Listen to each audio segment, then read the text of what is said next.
Zeke Jones here at Arizona State. What's going on right now? What are these guys Well, playing? it's calm before the storm. We're just getting into that tapering phase of the Pac-12 championship training phase, and a little sports game and a little drill at the end, and we'll call it a day.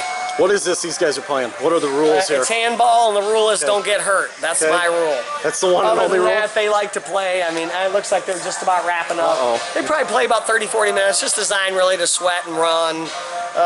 Competitive juices flow to you. That's why I monitor the games when they play. So just a really light day, light drill too? Yeah, we went through we had 10 workouts last week. I mean, we made sure that, we didn't taper too early. Really, 5 of our guys won't even taper this week. We'll train 5 of them right through the Pac-12s, and 5 will taper down a little bit.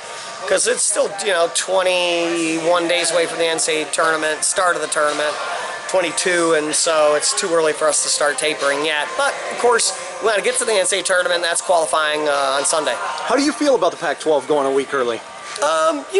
There's pros and cons. It's kind of out there by itself, which means we get more attention than with other conferences not going. We get the choice of referees, those kinds of things. But I do think the other side of it outweighs it. I think that in the Pac-12 coaches, we had discussions about moving it on to the same weekend as the other conferences, and I think it's probably the best way to go, particularly with the qualifying process, the allocation process. Now that that's changed, we essentially lose a week. I mean, the allocations came out today, right? It didn't allow us to do any lineup changes that we might want to do based on the allocations.